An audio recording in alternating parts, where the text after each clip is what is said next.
Hello, everyone, and welcome to this episode of Gen Live entitled Phage Therapy, Thwarting Antibiotic Resistance and Saving Lives. I'm Juliana Lemire, science writer at Gen, and I'll be your host today. So on today's show, we'll be discussing bacteriophages with Martha Clokey from the University of Leicester, Graham Hatfull from the University of Pittsburgh, and Ivan Lachko from Phage Genomics. We're thrilled to have them all here, and we'll hear from them in just a moment. So there is enormous potential to treat bacterial infections using phages, an idea that has existed for over a century. Although used for decades in parts of Europe, notably Russia, Poland, and Georgia, phage therapy is only permitted in the United States under the compassionate use umbrella, so when there's nothing else available. And recent success stories have garnered excitement that the field may overcome some of the hurdles that it has faced, and in doing so may play a more prominent role in medicine in the future. In this episode, we'll dig into all of this and discuss where the field is now, the momentum it has heading into the future, and the challenges it still faces. To do that, we welcome Martha Clokey, a professor of microbiology at the University of Leicester. Martha's work encompasses all aspects of phage therapy development, from unraveling fundamental biology to working on clinical trials. She's currently developing phages for major gut pathogens, including Clostridial and Salmonella species, respiratory pathogens, and antibiotic resistant bacteria that cause urinary tract infections. She's also developing a phage-based diagnostic test for Borrelia. We should also mention that Martha is the editor-in-chief of the Marion Liebert journal Phage. Thank you so much for joining us today, Martha. Oh, you're welcome. Thank you for inviting me.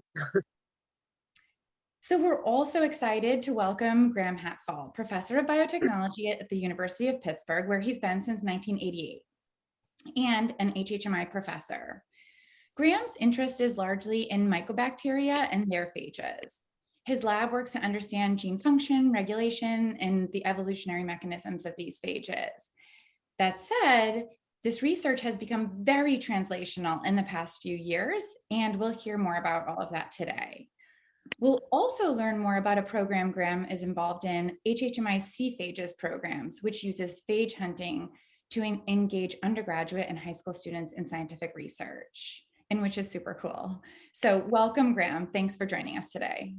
Thanks, Julian. It's great to be here. And lastly, we welcome Ivan Lachko, the CEO of Phage Genomics. Ivan is not a phage biologist, but like me, a microbiologist, so we're close to phages. And his company is harnessing its technology to do something really interesting with phages, which is what we hope to learn more about today. Thanks so much for joining us today, Ivan. Thanks for having me. And so before we get started, I'll remind all of you that we'd like to answer your questions too for Martha, Graham, and Ivan. So please put any questions that you have for our guests into the Q&A section of the Zoom.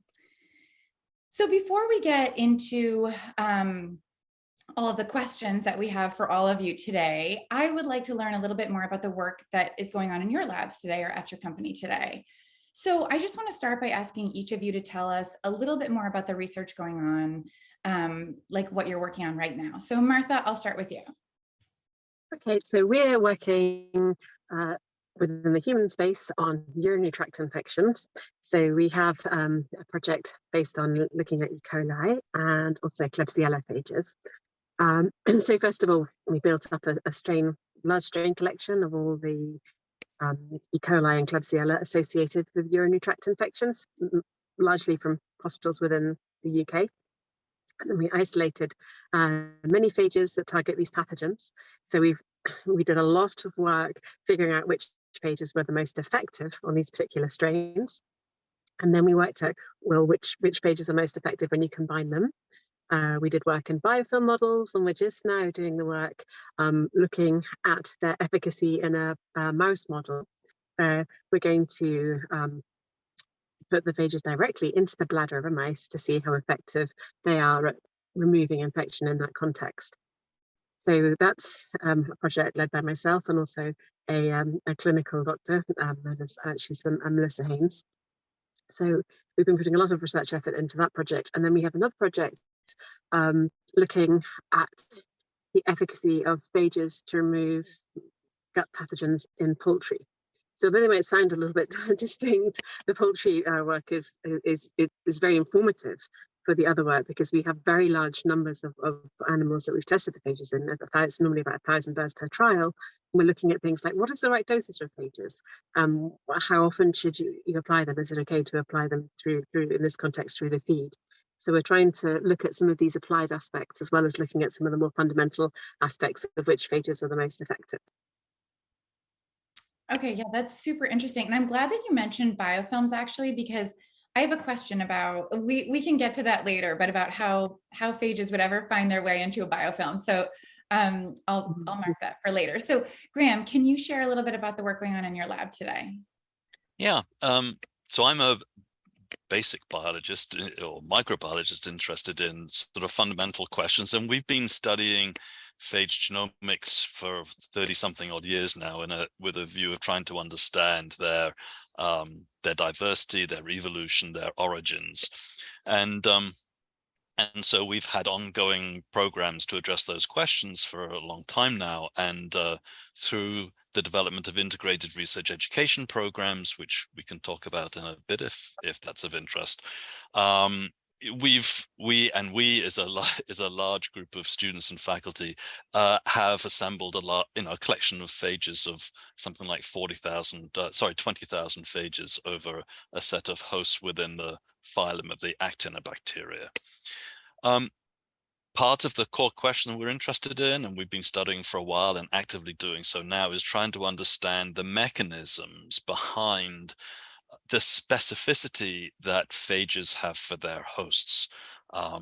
Phages and bacteria have been evolving for perhaps 3 billion years or so, and this has been a constant warfare between the two, with bacteria becoming resistant and phages needing to co-evolve. And so the mechanisms behind that, I think, are really interesting. They're abundant. It's clearly there's a lot going on, and it's mostly understudied. And yet, understanding this, the determinants of host specificity, is a really important one for considering phages for therapeutic use. Often specificities of phages for the hosts can be very tight, just down to 1 or 2 or a small number of clinical isolates within a bacterial species. So understanding what determines that, and ultimately how to be able to manipulate that, are things that we're interested in. And then finally, over the past few years, as you mentioned, we've been drawn into some of the more clinical applications, specifically the use of mycobacteriophages for treating mycobacterial infections. The infections that we've been interested in specifically, things like pathogens such as Mycobacterium abscessus. These tend to be intrinsically antibiotic resistant and very hard to treat. And so we've been interested in the idea that phages may provide some utility as new therapeutic interventions for patients with those types of diseases that really have no other options. And looking forward to talking about that. Yeah, no, definitely. Thanks. Yeah, I want to talk about some of that work as well. And before we do, Ivan, for those who are not familiar with phage genomics, can you share a bit about the nuts and bolts and the work going on at the company, and set the stage for us how your focus at Phase is allowing you to move into the phage world? Sure. Yeah. And first, I'd like to say thank you very much for having me. I'm very humbled and slightly terrified to be amongst the other speakers, because I am not a phage person. I've been a scientist, my whole life, but not this specific field. We've sort of entered it. We're learning as we go, but basically just a simple country genomicist, and we're so our company, so Phase, develops tools for various things that you can do in genomics, genome assembly. We're doing a lot of oncology work. We're doing a lot of work in plants and animals and anything that may require genome to be sequenced. And one of the quirks of our technology allows us to contribute something useful to the phage space, and that's sort of what obviously that's the most relevant to this. If I had to answer the question, what are we doing specific for this conversation, I would say we're building the world's largest repository of phage host interactome data. So I think very similar to what Graham said, just we're approaching it in a different way, sort of from a big data type of way. But I think that the goals are essentially the same, to try to understand what makes a virus, a phage, choose a host, and try to exploit that for the benefit of mankind and other life. So that's sort of what we're doing in a nutshell. I'm happy to go in more detail if necessary. But the second part of your question, how would you like me to how would you like me to answer that one? Well, what's the question really? Like how it works, or what we're doing, or? Well, we'll get into specifically what you're doing with that, making those connections with phage, I think a little bit later in the program. But really, I guess I want also for people just to know what Phage Genomics is as a company, and what your technology does. Sure. Yeah, we have a technology called proximity ligation that essentially what it does is it tells you which sequences are touching each other inside of a cell. And it's sort of it's a new kind of genomic information. It's not super new at this point, people do it, but it's sort of relatively new, at least when we got started. And because it's sort of a different way to approach a lot of genetic problems, you can do lots of new things with it. When we first started, this tech allowed us to basically assemble a genome into full chromosomes. So you can take like a big old plant genome or some mammal, some non-model organism, and actually take the genome assembly and put it into full chromosomes. And so you would have like a genome that looks like a human genome or a mouse genome, that quality. So we did that. We did a lot of microbiome discovery work. Because one of the things that technology allows us to do is it allows us to separate things in microbial communities, separate mixed genomes. And so we've done a lot of microbiome discovery work, and the phage stuff is sort of an offshoot of that. We do a lot of work in oncology right now in cytogenetics. So because this technology tells you essentially how far and how close different parts of the genome are. And so it's a really good way of detecting rearrangements in genomes, right? So if you've seen anything having to do with like cytogenetics, people still use microscopes to look at chromosomal rearrangements with their eyes by karyotyping chromosomes, and we can do that with this technology instead. And so that's the idea, is this tech that allows you to tell which parts of the genome are close or far, what's touching inside of a cell, and you can leverage that to solve all sorts of cool problems. Okay, perfect. Yeah, that sounds great. Okay, and now I want to get a sense of where phage therapy is kind of at the moment. It's an old field. There's a lot of progress being made. So, and this, I'll just throw this out to whomever would like to answer it, but or we can have a conversation about it. But like, if I asked you for a state of the field of phage therapy today, where do you think we're at? Well, I'd be happy to sort of to chime in. I think it's helpful to remember that there's two kinds of implementations and two types of goals, perhaps, right? So at one extreme is the idea of a highly personalized intervention where you use phages that are going to infect and kill a particular pathogen in a particular patient, and then apply that therapy in really just a very personalized way. At the other end of the spectrum is the idea of an off-the-shelf product that you can take and administer to anybody with some type of infection. Let's say it's a Pseudomonas infection. And so there's two different types of implementations, and there's sort of challenges in how you can go about that. Much of the 100 years or so that you mentioned, Juliana, I think has been sort of really trying to think about how to achieve that latter goal, some kind of broad off-the-shelf utility, in the same kind of way that we use antibiotics, which act broadly for different bacteria. The problem is that the specificity that you see for phages for their particular pathogens makes that very challenging, because the off-the-shelf therapy may work for some patients, but there's a high failure rate because it doesn't work for all patients. And so I think what's happened more recently, especially in the US, is a series of personalized interventions and case studies where at least you know that the phage will kill the bacteria, and so you get to monitor the outcomes in a fairly controlled way.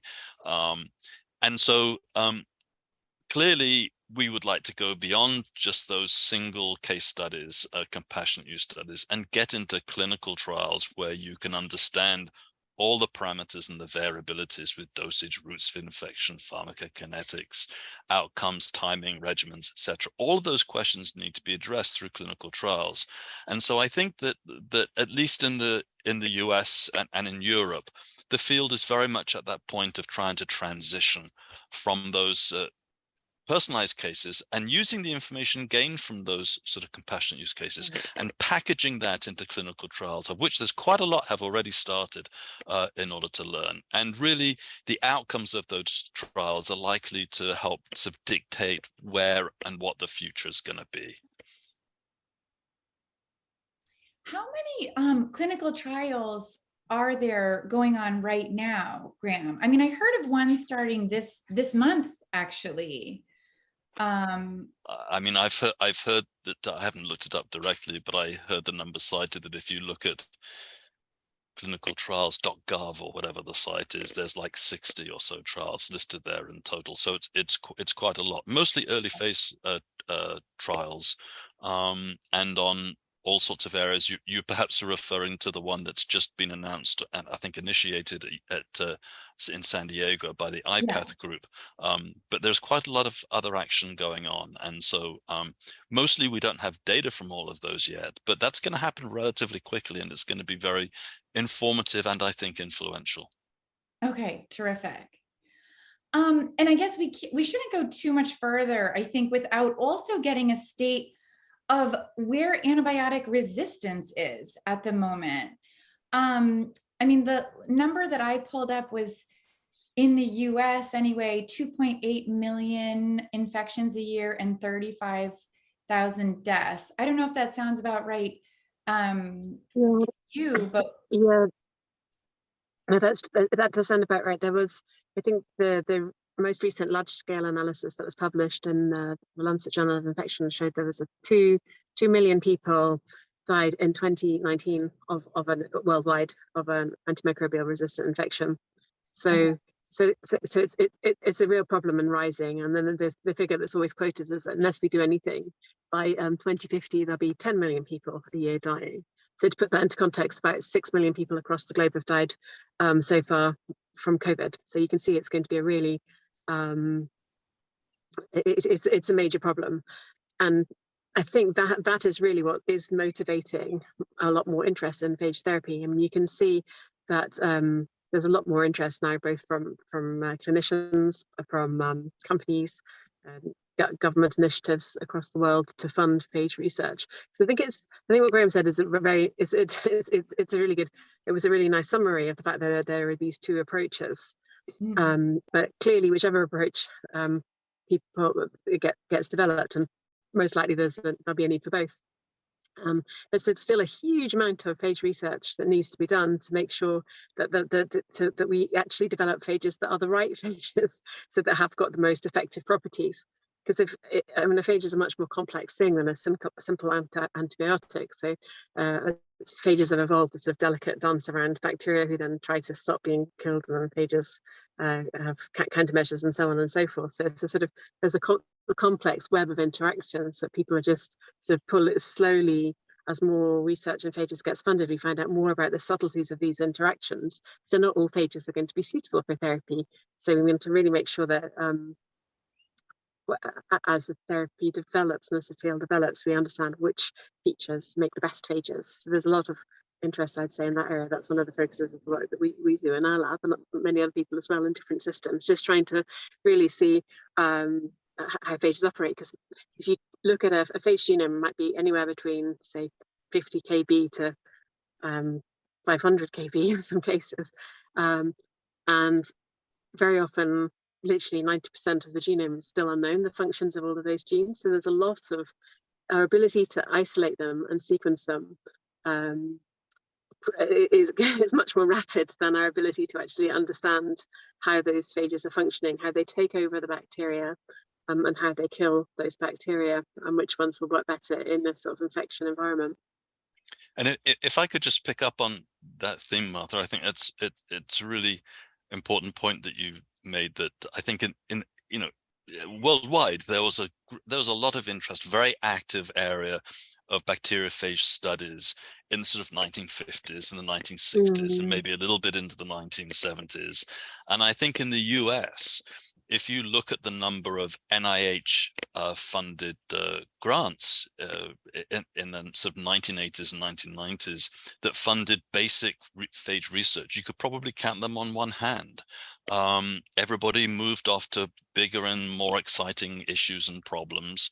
And the few good model systems for phages were studied in great depth to an enormous amount of improved understanding. But what we understood was an inch wide and a mile deep, and we had relatively little understanding of the broader biology of phages, exactly as Martha said. And in fact, should sort of make the point that as phage discovery programs proceed and we get larger and larger collections, it becomes very clear that each phage may have on average perhaps 100 genes, and on average probably 60 to 70 of those we have no idea what they do. So we have now collections, we collectively have collections of hundreds of thousands, millions of genes sitting in phage genomes, and we know absolutely nothing about what they do. And yet we're putting these things into people to use therapeutically without knowing much about them. So I would very strongly echo Martha's comment there, that there's a huge need to advance our overall understanding. And I give a big shout out to the types of things that Ivan's been doing, because what's needed is new approaches, especially high-through approaches, to understand aspects of the biology that we really don't have a clue about right now. And many of the approaches are all compatible with each other. So there's lots of space here for lots of people to make a lot of progress, and in collaborative ways that will really advance and inform us about how therapy might proceed. Okay, terrific.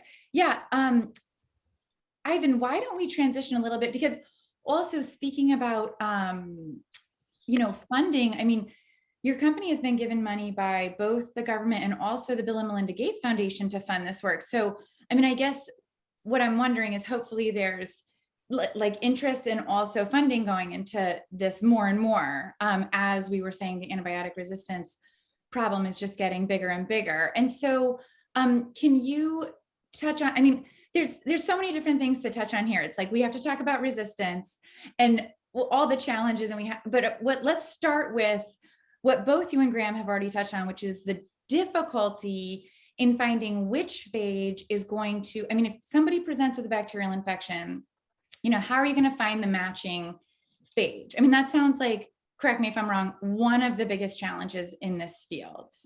Would that be a true statement or no? Yes. I would say yes. So talking about taking new approaches to an ongoing problem, Ivan, can you explain how you're tackling that particular problem? And then we'll get into resistance and regulation and everything else. Sure. Yeah. And then just to kind of comment on what you said. So in terms of kind of like the funding interest and agencies getting into it, I think we're at a very interesting moment where we have this moment in time when infectious disease, genomics, all this stuff is being paid attention to more than it ever has been before, because of COVID largely, right? And so now there's all these wastewater surveillance efforts everywhere, et cetera. And so I think a lot of eyes are looking at what else can we do with this, right? Like, yes, we've learned how to detect COVID, but there's so much more going on. Like, we have satellites in space looking at where all the tanks are of our enemy, but like, what about pandemics? Like, why can't we have a surveillance system for pandemics? And we now have this potential opportunity because people have developed this infrastructure to search for COVID. what if we could leverage it for other things? And so that's part of the sort of the kind of the what we're trying to do is trying to enable a lot of these sort of other questions, pandemic response questions, these discovery questions, and of course phages and phage therapy are a huge part of that as well. But specifically, so as I said, what our tech does in a nutshell is it tells you which two DNA sequences are touching each other inside of a cell. So if you sequence a microbial community with our special tech, what it allows you to do is it allows you to sort of, the way I describe it to lay folks is like assembling a genome is like a terrible jigsaw puzzle. But when you have a microbiome sample or any kind of mixed microbial community, it's like you're taking 100 jigsaw puzzles and you're dumping them all together and you're mixing up the pieces. And now you don't even know which puzzle the pieces belong to. And what our tech does is it tells you, right, which pieces are touching each other. Therefore, if you knew that, you'd be able to separate them all apart. And in the process of doing that, if these are not jigsaw puzzle pieces, they're DNA sequences, but if one of them belongs to a phage, it will be touching whatever bacteria it was in at the beginning of the experiment. And so you can assign, you can use this information to simultaneously reconstruct phage genomes and connect them to their hosts without having to culture anything. So you take microbial community, pull apart a bunch of bacterial genomes and a bunch of phage genomes and figure out who the phage genomes are, who they were infecting sort of directly in that sample. And then the other thing, of course, in parallel, the same logic applies to plasmids and antibiotic resistance genes. So we're also seeing which of the microbes in that community were carrying which AMR genes, antibiotic resistance genes, which plasmids, etc. And so the idea is that we're essentially just, every time we process a sample, we lots of new viral genomes come out, and they're bacterial hosts, and they just kind of, they sort of build up over time. And this actually harkens back a little bit to my, how we started this whole project was, again, I didn't know much about the phage community, so I started asking people, how many, we have all these samples we processed, we have all these phages, we have all these hosts. How many phage host interactions are known? If you were just to look at all that's known out there and sort of dereplicate this millions of strains of the same thing, most folks who knew the space told me it was something like, it was a few hundred, right? It was like 300, 500, 700, something like that. And we had at that point tens of thousands. And so we kind of saw that, something that was very difficult for traditional microbiology was actually pretty simple for our tech. And I sort of flipped the script, and I went to, Gates and other funding agencies, and I said, hey, if we were to focus this and just go all out and start just processing tons of samples, we can create a gigantic repository of phage host interaction data without an earth-shattering amount of work, right? I mean, it's a lot, but it's sequencing based. It's not, it wouldn't be nearly as laborious as, for example, what C-phages is doing, right? It's a ton of work. I bet we can help by generating all this data, at a fraction of the time and effort. Yeah, well, and I think, sorry. And I was just going to make the point that I think another brilliant thing that your technology does is that if you think about the phages that we know, it's only the ones we can actually grow. So if we can only grow 1% of the bacteria, then there's a very small fraction of them that we can grow the phages for. So there's many phages when we look at the environments, we have no idea what they infect. So that's another thing I think that's worth saying. And so this is me, so all my employees are freaking out about this because now I have been given the mandate to generate a gigantic amount of data, and it doesn't necessarily matter from where, because again, we want diversity, right? So we're going out, we're collecting there's human fecal samples, we're doing all these fecal transplant studies, and we're doing wastewater, sewage, but we're going into animals, we're going into soil, we're going into water, we're getting extremophiles from different places under the ocean. We're just going all over the place. You get coral and sponges and stuff like that. There's various kinds of fish poop. We have an internal company project has formed where people just want to collect their own little sample. They're hey, I got alligators living out back. Maybe I can collect some of their poop. Just it's a little bit of a kid in a candy store situation, but it feeds into, what we want is diversity, because the goal is to generate so many of them to essentially use machine learning tools to try to figure out what are the patterns, what causes a virus to choose a host, and in order to do that, we're trying to assay as much diversity as possible. So to try to capture that. And that's sort of the approach we're taking is trying to see if we can just brute force enough data and have machine learning algorithms figure out what the causative, the sort of host, phage host relationships are and what causes them. Can I ask you a question, Ivan, to make sure I understand? Can you, so I'm sure that the complexity of samples that you analyze make a big difference, and some of those interactions are going to be relatively minor components, right? Maybe many of them will be. So the question is, does the technology give you both the complete phage sequence and the complete bacterial sequence, as well as the proximity data, the linkage between them? So in principle, well, it's assembly based. So it's not, if by complete you mean one long, like a phage that's encompassed in one contiguous sequence, the answer is sometimes yes and sometimes no, because it's assembly based. Like if we're doing, if we're using like long read sequencing, for instance, in conjunction, then we get tons of single contig phages and super high quality, sort of super highly contiguous bacterial genomes. Sometimes no, sometimes they're bins, they're mags, what they're called, right? They're like, it's like a little collection of pieces of DNA that says these all belong to the same virus. So sometimes yes, sometimes no. Every sample is a little different. I mean, the reason for asking is just that, you know, we know from so one of the advantages of going through the process of isolating individual phages and then sequencing complete genomes, there's lots of disadvantages. Of course, it's relatively low throughput, etc. But you do get a complete phage genome, and the comparative genomics very clearly shows that the genomes are mosaic in their structure with pieces that are being exchanged. And so one of the potential concerns I'd have is that if you only have a piece of a phage, it may link that piece of a phage to a host, but it might not necessarily tell you what the real determinants are of the host range. And I really like the idea that you said of using the long read sequence data to try to kind of plug that gap. That would be really terrific. And I completely agree. And there's even more fine, right? There are cases where mutations will change host range, right? You were working with specific strains, isolates from a particular patient that you needed specific phages to go after. So for sure, it's more complex than that.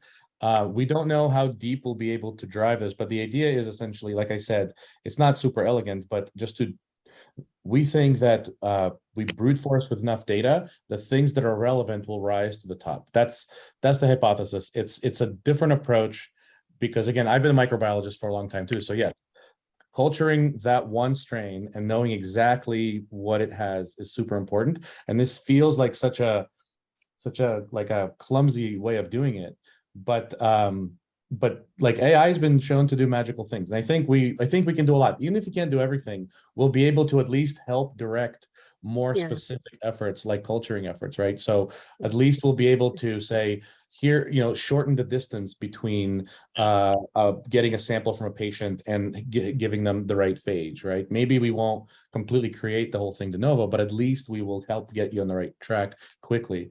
So we'll see how far it goes. The project is very early. We just started, so we're hopeful. That's very cool. Okay, cool. And before we leave kind of having enormous collections of phages and that topic, Graham, can you tell us a little bit how you get all of your phages, because it involves engaging students, and I think we should talk about that. Well, so you know, just very, very briefly, and to give us sort of a context for it, you know, we started sequencing, you know, mycobacteriophage genomes back in the late 1980s, and you know, made good progress and relatively quickly had sequenced a few that were available, and then were basically faced with a scenario of needing to have more phages to sequence to try to understand very rudimentary basic elements of the diversity. How many different types of phages are there and how do they relate to each other? And so we started developing programs which would provide opportunities for students, high school students as well as undergraduate students, to go and take samples from the environment, soil, compost, etc., and to isolate their own phage using a particular bacterial host. We used Mycobacterium smegmatis a lot because it was a strain we were familiar with. And then sequence could isolate phages, they could purify them, they could name them, and they could characterize them, including doing the genomic sequencing and the annotation of those genomes. And so we developed those programs at the University of Pittsburgh for a few years, and then that basic platform expanded into what's known as the CPHAGES program, which stands for the Science Education Alliance, Phage Hunters Advancing Genomics and Evolutionary Science. That is essentially now run as a course, typically for first-year undergraduate students at the participating institutions. There's about 170 participating institutions, from community colleges to R1 universities in the US and a few international participants. And so students, as a first-year undergraduate course, maybe 4 hours a week over the course of 2 semesters, will isolate phages, name them, sequence the genomes, and annotate them. And all of those phages are then collected and archived at the University of Pittsburgh in our freezers, and we have publicly available databases that have all of that information about the phages and their genomes, etc. So it's involved probably now 40,000 plus students, and so that's a healthy portion of all of the students in the US that I think enter college to do life sciences studies, and I hope has given some renewed help to contribute to renewed interest in the phage research. I just want to say one other point to it, which is that what students are doing are taking a sample and they're plating to look for a phage that will infect a particular strain, such as Mycobacterium smegmatis. And the question arises as to whether Mycobacterium smegmatis is the bacterium that the phage is infecting in the natural environment at all, or whether it's actually infecting something else. And we don't know the answer to that. And that's partly why I'm so enthusiastic about what Ivan just said, is a technology that in principle will see how deep it can go into and to study that. But that's exactly the technology that can help us explore and to dissect that part of the interaction, and would add tremendously to everything that students are doing in the CPHAGES program, as an example. So anyway, I hope that's a good overview of the program. I'd love to talk more about its finer points. It is an amazing overview, and I think it's a great program too. I think we'll have to do another Gen Live episode just on CPHAGES, because I wanted to talk about clinical trials and resistance. But yeah, so I do want to move into like some of, so we've talked about a big challenge, right? Which is like finding the phages, finding which hosts they're going to be able to infect. And now I want to talk about resistance, because Graham, I remember when you and I chatted in 2019 when you were part of a case study that was treating patients for infections, that I think that you told me that one of the things that keeps you up at night is resistance to phages and bacteria. And so, and Martha, you mentioned resistance as well. So, I mean, how big of a hurdle is resistance to phages kind of going forward for therapy and for the field? Well, I'll just say briefly that I think it's so bacteria become resistant to phages just as bacteria become resistant to antibiotics, and so it's an expected event. And the question is how you deal with it. So a couple of things. So first of all, it seems to vary enormously for different bacteria and different phages, and so there is no singular answer that explains that. I think for Pseudomonas staph E. coli, many bacteria, resistance can be observed at a relatively modest frequency. And I think there are cases now that report resistance that you see during a clinical intervention.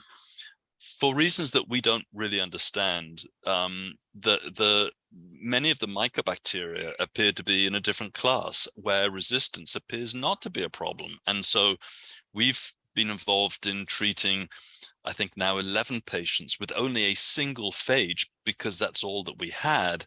And we've yet to see resistance emerging in a patient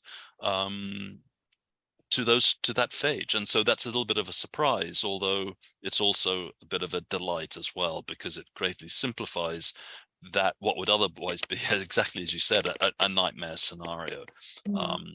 But Martha can, I think, comment a lot about what happens with other bacteria where resistance is an issue. Yeah, I mean, I think part of it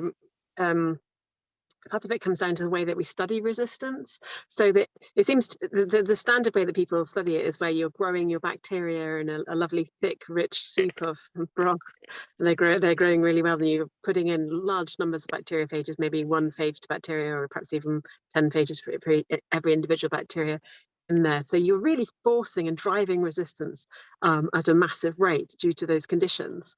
And it seems that when you study the interaction between bacteria phages in a much more natural setting where you have lower numbers of both and much more complex environments, the resistance buildup is not as rapid at all. And actually you can see where people have looked at it, the mechanisms tend to be quite different as well of resistance.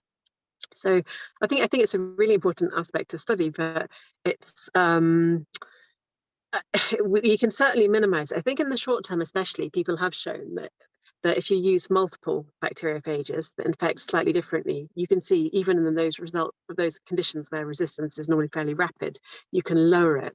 So we found, for example, in our Clostridium difficile phages, if we use one phage, you generate resistance really quickly overnight. But if you use 3 phages, actually the bacteria cannot generate resistance against that.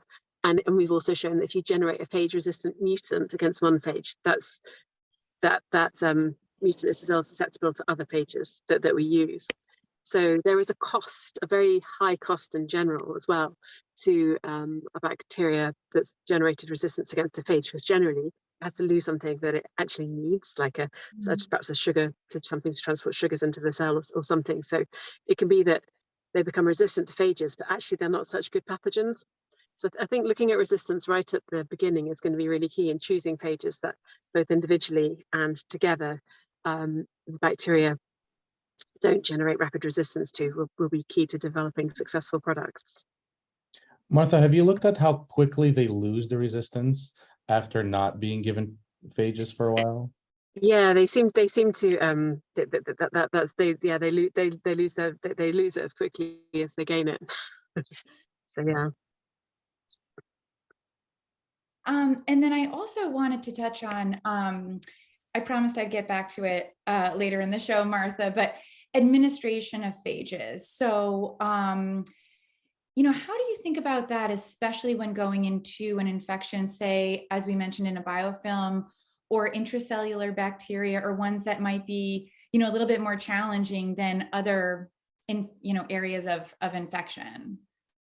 Yeah, well, there's lots of different bits there. I mean, I think that ultimately what doctors want are phages that they can use systemically, that they can inject. But arguably that is more of a challenge because there's a lot more biology and fundamental work that really needs to be done to check that those phages aren't going to mount a strong immune response. I mean, it's a bit different in the mycobacterial cases. Very often those patients are on strong immunosuppressants anyway. But in general, I think if you look at rates of administration that are either topical or oral, then you don't mount a strong immune reaction.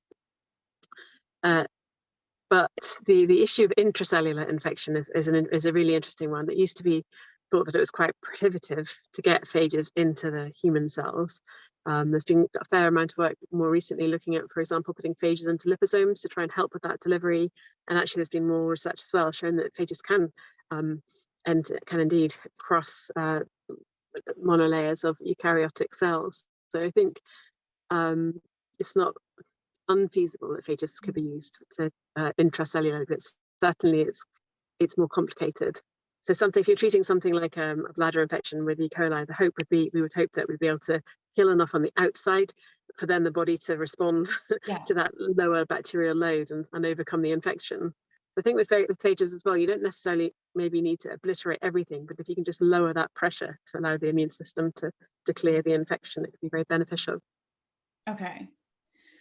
Can I just comment just briefly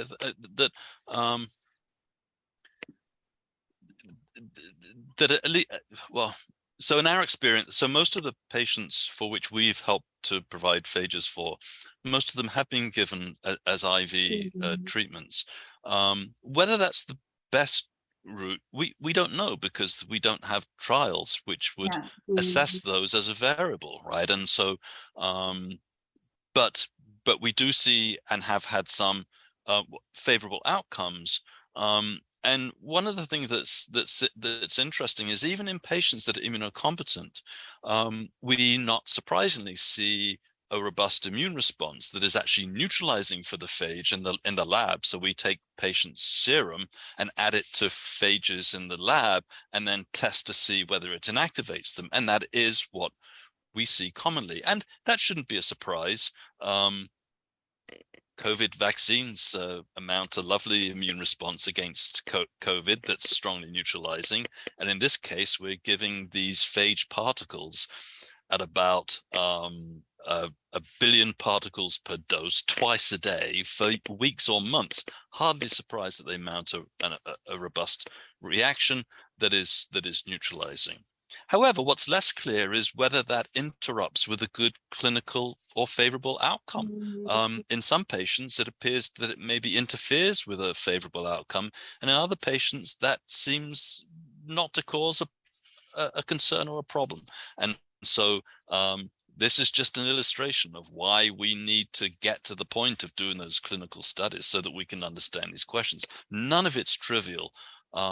But we need the basic biology to understand all of the things that Martha just talked about in order to understand those, which we currently don't. And we need to couple that with the progress in the clinical trials where we can understand those items. Yeah, I think that there's some early work, isn't there, from the Polish, from Gorski and his group, Christina. They showed exactly the same as you just said in staph, where they showed that there was no correlation between the people that had a strong neutralizing antibody response and those on whom staph phages were effective. So it's interesting. So it's clear that we need more clinical trials. So I guess I have two questions. One would be, how is setting up a phage therapy clinical trial different or more complicated than a clinical trial for, a small molecule drug or something like that, or any other drug? And two, what are the other challenges to getting more clinical trials up and running? Let me just briefly say that, so it's expensive, right? And so somebody has to pay for it. And if you're paying for it, you'd like to know that there was some reasonable prospect that you'd have a productive or successful outcome, right? So that's an important consideration.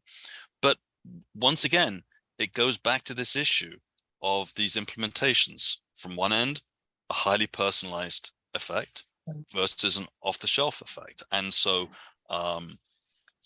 you have to manage that. If you think you have phage cocktails for a vast number of clinical isolates within a particular species, then you can move forward to a broader type of approach. Maybe have lots of patients, lots of data, and it's expensive. On the other hand, if you need to do a personalized intervention, then that has to be part of the clinical trial. And that naturally really complicates it. And often you're talking about patients, people are complicated. Patients are complicated. They don't have just the one thing that's happening. They have lots of other clinical aspects. And so finding the right types of patients where you can really evaluate the impact of the intervention is challenging. And this whole issue of personalization or specificity is different than most other clinical trials, like for antibiotics or small molecules, where the goal is to have broad specificity among strains of a particular pathogen. Yeah, and I think some of the other constraints as well, aren't they? You do them in slightly different ways. I've learned a lot from doing the animal work. So when I've done the animal trials, it is much simpler, because we know the animals are being given one particular bacteria, and they're also genetically, fairly homogeneous.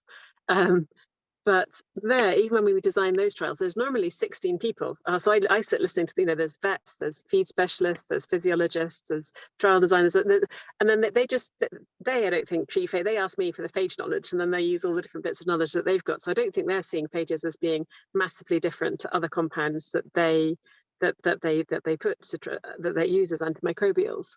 But then there's clearly differences, for example, in terms of you can't do your standard tox response, because the more phages are not toxic, so you can't just, you don't see a toxicity response as you add more to find that correct dosage. I think figuring out the dosage is a clear is something that does differ, because you've got a replicating organism that's not necessarily toxic in the same way a single molecule would be. So there's inherent differences just by the nature of the beast or beasts.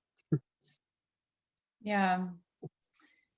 I mean, I know at the end of the day, we need clinical trials because we need to get through regulatory bodies and, have data that supports that. And I mean, I know at least, I don't know if it's comparable, but I know FDA has done a lot of work in the last year on like N of 1 trials, which for genetic disorders, which sounds maybe, I know it's different, but do you think that, like, what do you think it's going to take to kind of move the needle for FDA? Do you think it will take clinical trials in order to do that? Or is it that the antibiotic resistance crisis will just become so, I know it's big, but like just so huge that like, I guess what I'm saying is like, what do you think is going to push this over the hurdle? So first of all, let me just say that I think that the FDA, from at least my perspective, have been incredibly helpful and supportive of certainly the so-called compassionate use cases, knowledgeable, informed, and constructive in terms of governance and regulation of trials. That they have lots of things that they should worry about, and they do, and they've communicated all of that. And I think that they've made it very clear what the standard should be and what it is that we're trying to learn. So I don't see them as an issue. I think there remains some lingering concerns about investment at the biotech level and startups and big pharma because of intellectual property issues and who owns what, and if you invest an enormous amount of money in it as a company, what guidance and assurances do you have that won't be ripped off, for want of a better word, and so there's some important issues there that have contributed to the past challenges. One of the things that's happened is an interest in other types of approaches, especially using recombinant phages, where companies are trying to enter that space, which has a much clearer direction towards getting intellectual property protection, and therefore investment, and therefore money to address some of these basic questions. Irrespective of really whether the recombinant phages work better or not, they may well do. It's not always clear, but it's a strategy that I think is playing a very important role in getting past at least that hurdle, which has been a problem in the past. So I think all of those things will move us towards, as I said, clinical trials are ongoing, and we're going to learn from them. And I think that the FDA is going to play an important and constructive role in moving forward with that.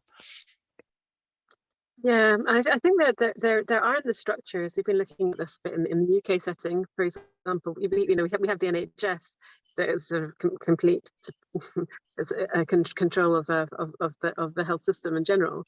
But to get phages into that mechanism, there aren't existing structures where it's easy for doctors to access and use phages. So in a way, it's sort of looking at a mechanistic level, and I think that it's not really realistic for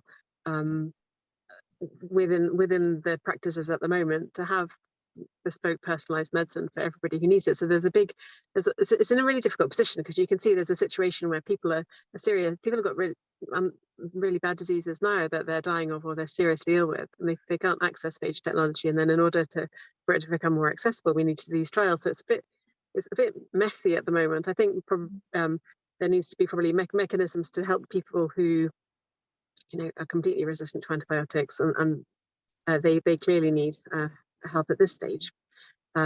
but then to make the technology more mainstream and available, needs those other trials. But as Graham said, one can inform the other. Yeah. And if I could just add parenthetically, it's treating people with antibiotic resistant infections with antibiotics that don't work repeatedly, or intrinsically resistant infections, at least in the US, is incredibly expensive, right? The patient that we provided some phages for in Denver, that we had a recent report out, patient was cystic fibrosis patient, had been in the hospital hundreds of times over the past 10 years at enormous expense. And following phage therapy and a successful lung transplant, he's now out of the hospital and off antibiotics and off phages. And it would be helpful if we could realize some linkage between those costs and the investments. Phage therapies, when done properly, have the possibility of really saving enormous amounts of healthcare costs, otherwise shoveled into treating patients with antibiotics that not only don't work, but are highly toxic. Right. No, that's a great point.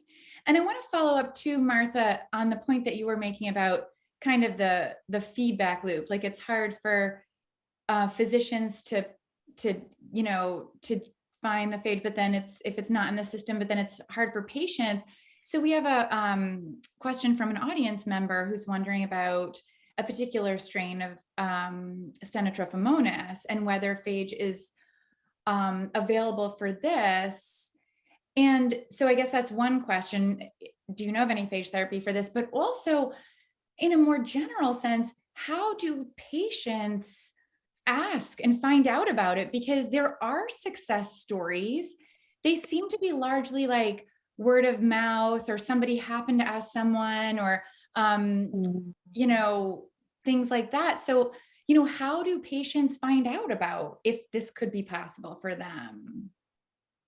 Yeah, it's really, really tricky because it's so difficult to access. As you say, it's almost if you're lucky, or you're in the right trust, or your doctor knows a doctor who's willing to use them. Yeah, it is very, very difficult. I mean, a lot of people, well, not a lot, but there are places, for example, in Georgia, the Eliava Institute will take health tourists there to go and get treatment, and some people do make that journey. And one of the things I've been doing recently, which I think is really valuable, is just working with our medics. So my most interested audience that I spoke to last year were the 50-year medics, and they were brilliant, because when I started my group sort of 20 years ago, the doctors who were in my department were very, very disinterested in phages and had no knowledge. So I think it's building up the skills within our medical fraternity and the interest, and then those relationships, I think, are completely essential for informing the people that will be prepared to use phages and drive that or facilitate that need. Okay, and we have a comment in here just that this was a terrific panel, and thank you so much from an audience member. So and unfortunately, we are running out of time. So I think we'll leave on that really nice note. And so that brings us to the end of this session of Gen Live. And I want to again thank Martha and Graham and Ivan for a terrific discussion. And we covered this phage therapy at Gen very closely. And I look forward to just keep continuing our coverage of this amazing field. And I also want to thank the rest of the Gen production team for making this episode run so smoothly. And thanks to all of our audience for tuning in. Our next Gen Live, which you shouldn't miss, is on September 14th. And we'll be talking about closely related the microbiome, and hopefully some new avenues in drug development in that area. So I'm Juliana Lemire. Stay safe and stay cool. And we'll see you all next month.